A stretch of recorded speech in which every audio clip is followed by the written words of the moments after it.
एक पुराने सूखे पेड़ के नीचे एक चींटियों का बिल था, जहां बड़ी संख्या में चींटियों का एक समूह रहता था।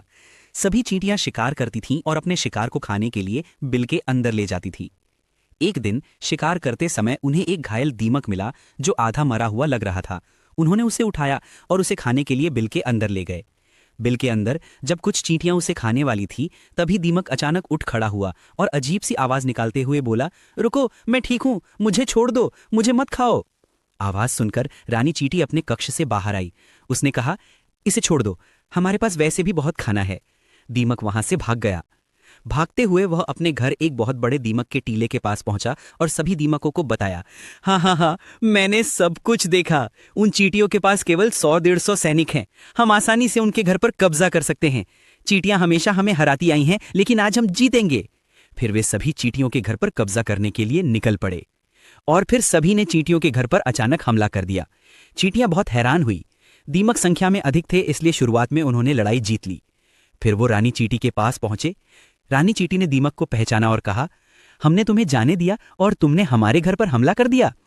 दीमक हंसने लगा और बोला, हाँ, अब यह हमारा घर है। मैं यहाँ खुद आया था, घायल होने का नाटक करके। मैं तुम्हारी सारी जानकारी इकट्ठा करने, तुम्हारी ताकत का अंदाजा लगाने आया था। तुम समझ नहीं पाए मूर्खों।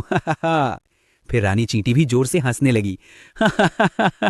चींटियों ने सोचा, वह क्यों हंस रही है, क्या वह पागल है? फिर रानी चींटी ने कहा, तुमने सब कुछ देखा, तुम्हें लगा कि हमारे पास केवल 100-150 सैनिक हैं।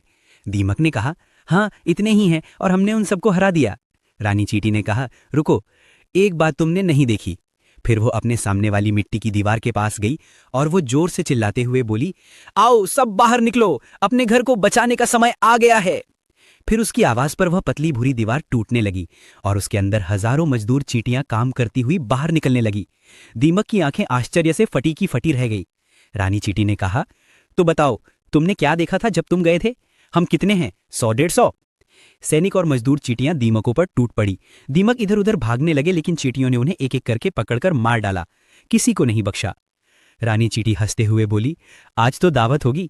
बेचारे बाहर से देखकर अंदर भी वैसा ही होगा सोच रहे थे, अब सोच नहीं पाएंगे।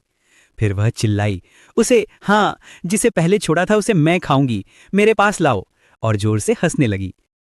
ऐसे ही और नई कहानियों के लिए नीचे दिए गए इस वाले बटन पर क्लिक करें